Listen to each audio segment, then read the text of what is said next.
What's up? What's up? What's up, fam? Boy, don't pump with another short live just for you, fam. This fam's gonna be about the importance of knowing your history, knowing your roots. You know what I'm saying? I see there's lots of people out there, more than a few, who really don't care about knowing their roots, from where they come from, languages, religions, whatever it is. They have been what I call niggertized. Niggertized. Well, they feel like since we are from the continent for a couple hundred years or 200 years, whatever it be, that they have no more to do with the motherland. You know what I'm saying? They have no interest in the motherland. I seen this, I really first noticed this, it had to be about 2006. 2006, we was working in Kuwait, making a good lump sum of money, right? So it was vacation time. People, you see people inside the airport for vacation, don't know where they want to go. These are contractors, don't know where they want to go. A lot of brothers, right? I'm like, where y'all going? Where y'all going, right? Or where do y'all want to go? Your destination. And I'll say 99% of the time, it was to a European country that they want to see, right? So I'd speak to brothers sometime. Had a co-worker, had about 2 years ago, a cool brother there. I said, what's your dream destination? If someone gave right now a airplane ticket to anywhere, where would you want to go? The dude told me Greece. Now I really could understand that. I said, Greece? Why Greece? The other dude told me, what he said, Greece and some other European place. He said, I think it was Rome. But yeah, because it had these Colosseums. He wanted to see the Colosseums. Those was their dream destinations, right? But for me, I was like, I hear that, y'all. I had my airplane ticket. I was heading out to Ghana, 2006. Had to see the slave castles. You know what I'm saying? Had to see the slave castles. I heard about slave castles when I was a little young boy. And I was like, castles, slaves? I want to see this here. So eventually later on in life, got a little something, a little money, was able to afford a trip. I went down there and I witnessed the slave castles, walked through the dungeons, seen the scratches on the wall from the kidnapped Africans and their fingernails. You know, so you can still see them on the wall. Inside the dungeons, there is no windows, bathrooms, anything like this. You just cramped up inside there. So then you have to use the bathroom on the floor. The place is jam-packed. I was like, there's some horrific stuff here. Horrific things. That's why I hate black people that say, forgive and forget. They're the worst piece of shit to me in my life. You can fucking make them. They're the worst to me. I'm like, forgive and forget. Now you fucking forget. You forget. Fuck out of you, damn devil. You are a devil. You know, I said, in sheep's clothing. That's you. You're a wolf in sheep's clothing. You know what I'm saying? Those are the real devils out there who try to change your mind and make you love the oppressor so damn much, right? Like I said, a lot of people don't want to know their roots. They don't care. A lot of so-called African Americans ask them, they don't care about that. You know what I'm saying? For you to really care about it, first thing you got to do is get a passport. No, that's 101. Get your passport. And how you do that? You go out to the post office. Right now with this pandemic stuff, you can get your passport online. Online, fam, you can get online. You know what I'm saying? But it still comes to how you interested in knowing your roots, where you come from. If you hear my videos, I talk about DNA tests and DNA tests. I've been saying that since 2007.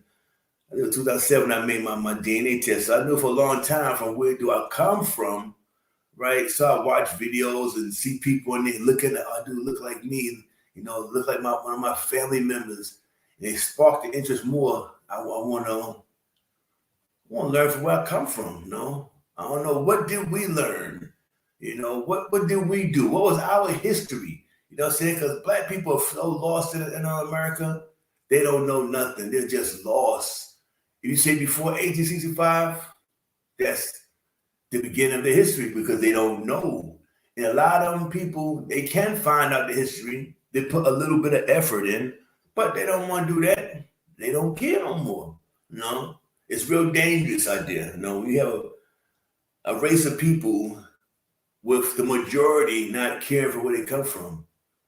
They will scream African American, like, yeah, for Africans, but when we talk, it's like You have no interest in Africa, so what you keep talking about it for? You don't know from where you come from. You don't even care about finding out from where you come from. You know nothing about African news. You have nothing about it. You just live in your own little bubble. You know what I'm saying? Like I said, it's a shame that people don't want to know their roots. Like I said, if you know your roots, you know where you come from. You have defeated the oppressor right there. It's about getting your pride back. Yes, get your pride back. Getting your integrity back, your honor back. You know what I'm saying? Getting your honor back by finding out from where you come from. You know what I'm saying?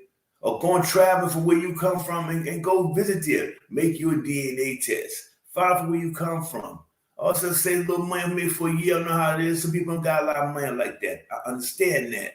But you got to make the effort to try to get over there. At least one person out of the family, first time, to get over there and bring back the message, of how our people over there, they want us back. They want us back. I just left at Cameroon, let's see, I'll say about 8 days ago, something like that. 8-9 days ago, I left Cameroon. Did my pilgrimage. Why I say it's a pilgrimage? Because it's a pilgrimage. It's something like how Arabs go to Mecca and walk around the Kaaba and things like that. That's cool. That's fine for them. Nothing against that. But this is my pilgrimage is going back to where I come from, find out my DNA, find out what tribe I come from, and going there and seeing the people. You know what I'm saying?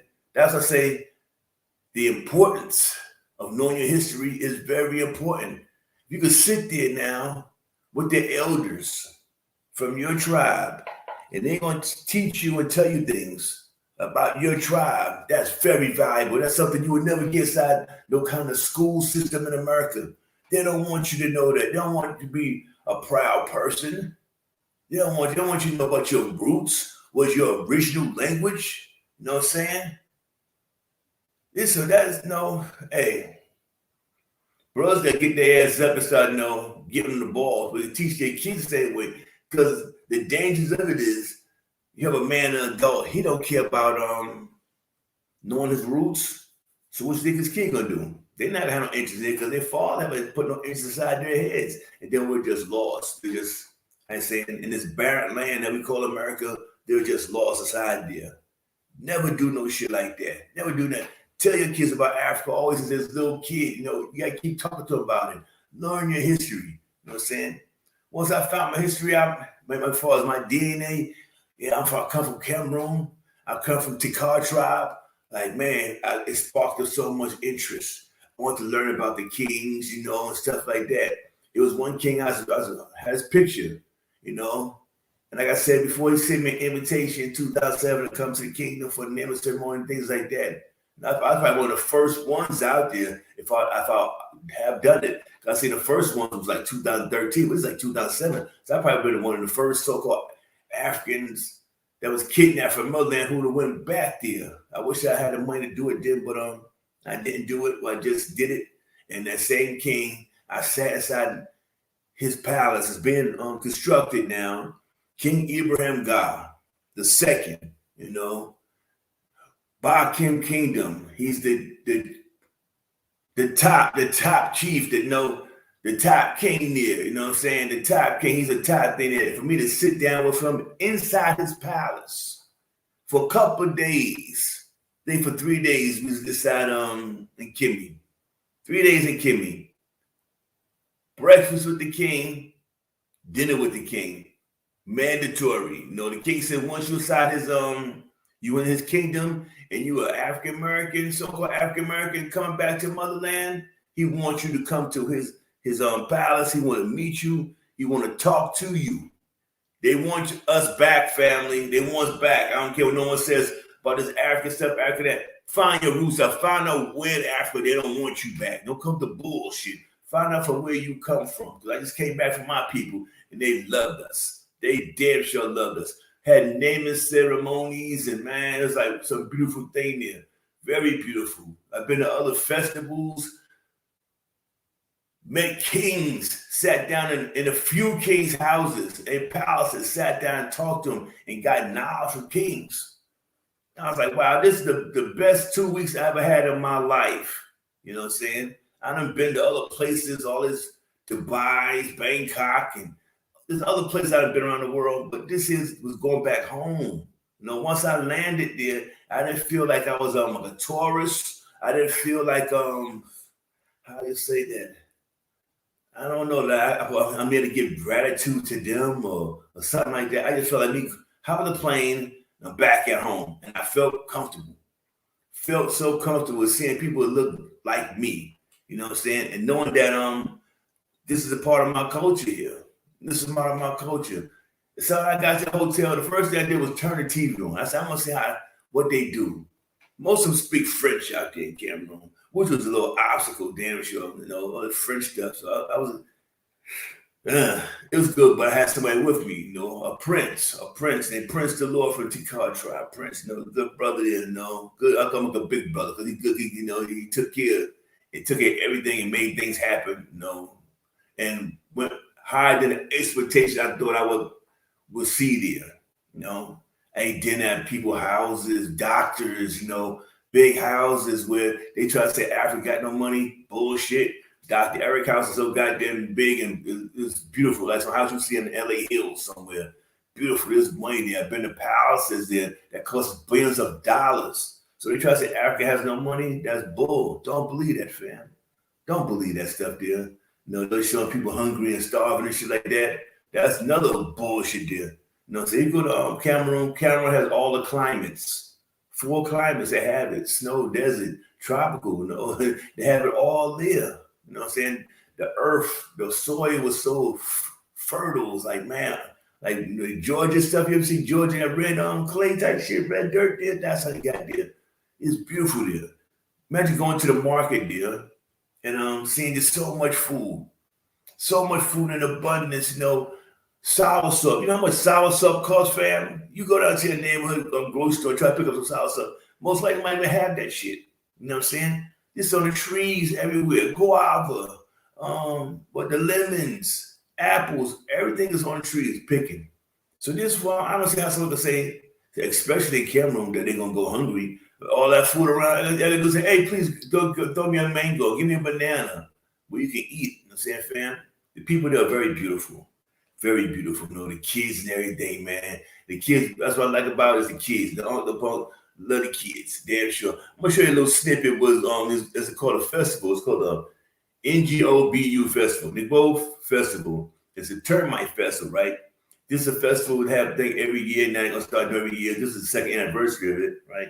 Because the people there went through a drought, was hungry, they had no food, so all they had to eat was for protein was termites. And so this is the festival that get a celebration. Let me see if I can find Home of Fam. Let me get on there. If I can still got it there.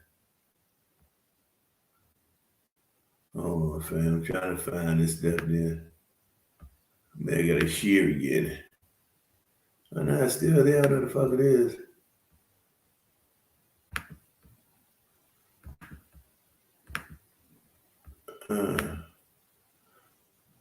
Video file, stop screen. No, I was trying to find it, fam, but damn, I can't get it right now. This is wild. Anyway, I tell you about the kids, their beautiful dances and things like that. Once you know your history, you know, it's like I said before, I was reading about my history, about Tikar, where we come from, and things like that, their nature, you know. And I was always like, man, I always want to, you want to know where you come from. And I say, for as my people, we're Tikar people, you know, we're Tikar, you know. And looks a little bit about history, you know. Tikar people, they found themselves settled in Saudi Arabia. In Saudi Arabia, But like I said, we go for the first video. Based on historians, the Tikar ancestors living a long time ago in the Arabian Peninsula, in the area between Yemen and Palestine. Some wars between Arabs made the Tikar ancestors migrate into the area between Sudan and Egypt, right? So a lot of people say, "Oh, Tikar come from Sudan." No, we come from Yemen, Palestine area, and we moved on down. Okay. The Sudan and Egypt deal. Where is Sudan? Where's the most pyramids? Like I said before, in Sudan. That's ours, fam. 25th dynasty is ours. We ruled Egypt for 1,000 years. That was ours, right? Anyway, the Tikar found themselves settling in Saudi Arabia, but with the domination of Islam on the rise, the ancestors of the Tikars were surrounded in order to give all the magic power to the people in charge of Islam. All the precious belongings of the Tikar was taken and buried in a place that the Muslims consider today to be Mecca, under the black stone Kaaba. So they trust the Muslims come take our medicine, not our magical things, and put it under the Kaaba to make, I guess, make them feel more powerful, right? But it cannot work that way. But some of the Tikars were smart enough to hide some of the symbols of the Tikar. One of these power symbols was a magic arrow weapon that could fly, and another was a type of a small carpet that could transport people. You know what I'm saying?